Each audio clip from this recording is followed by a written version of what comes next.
Hello YouTube, good evening, Mike Radman here.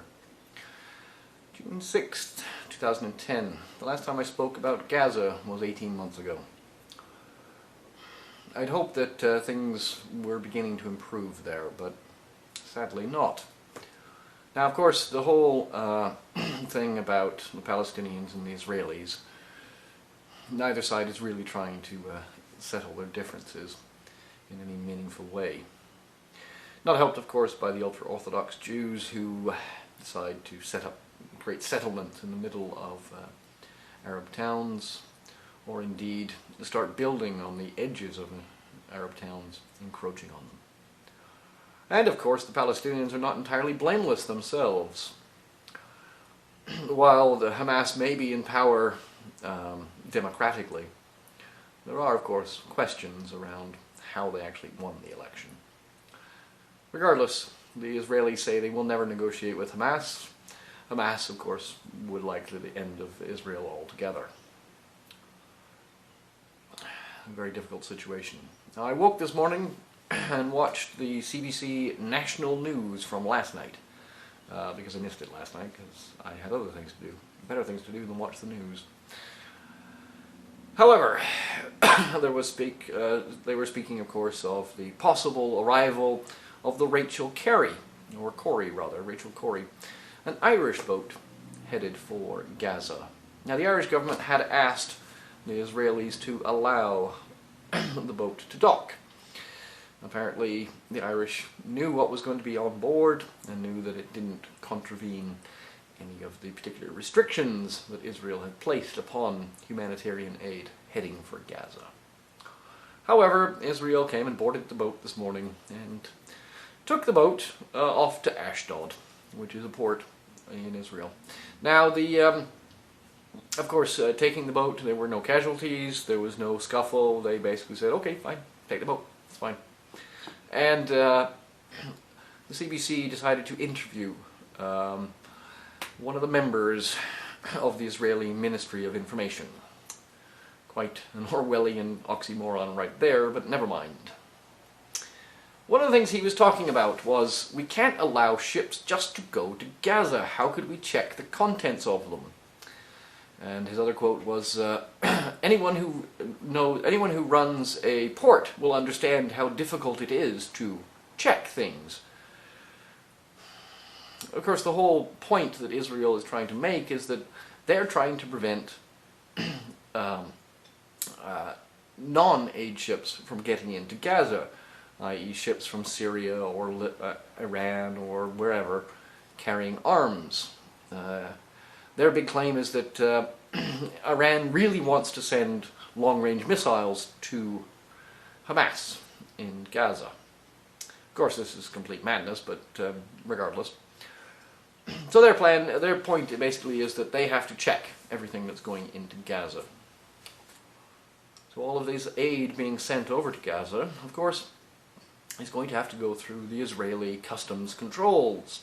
Everything needs to be checked to make sure that it is indeed legal and valid and of the type that is classified as humanitarian aid for the people living in Gaza.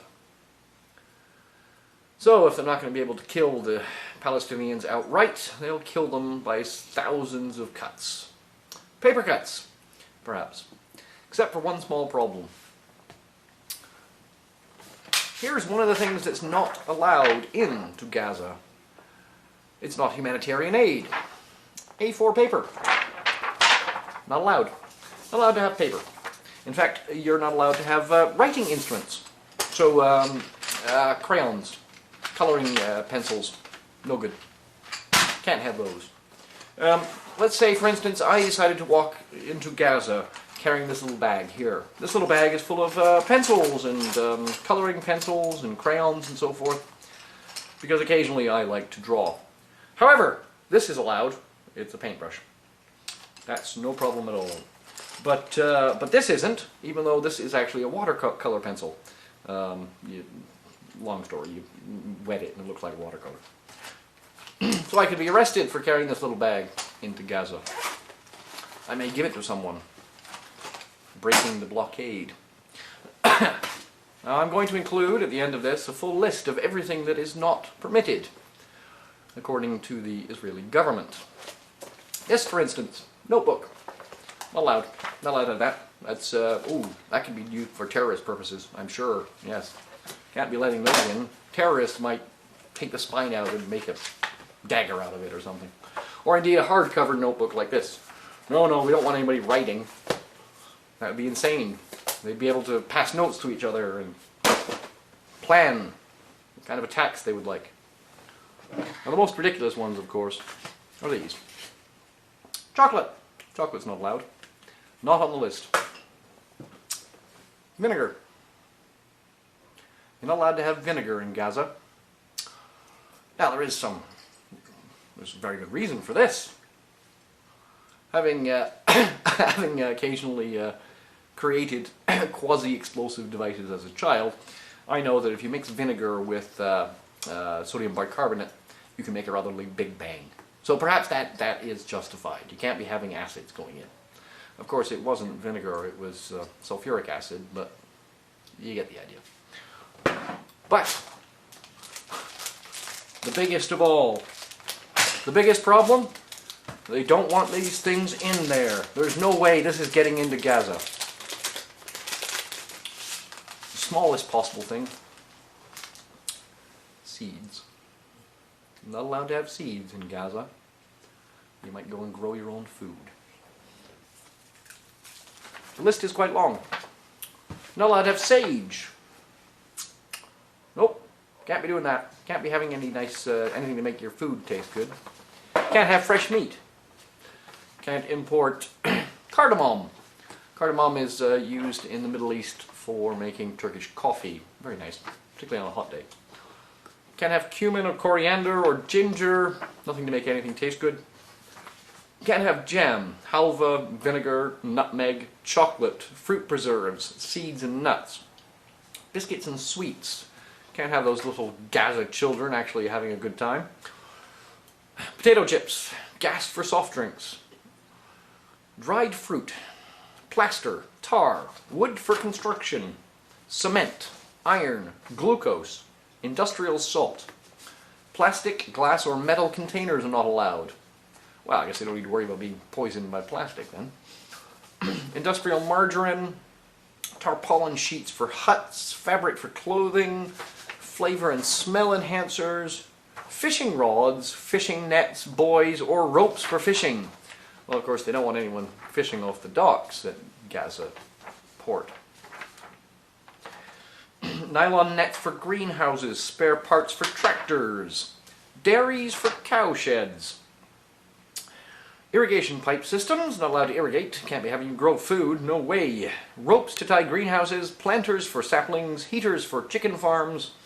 Musical instruments, not allowed. Size A4 paper, as I mentioned, writing instruments, notebooks, and newspapers are not allowed.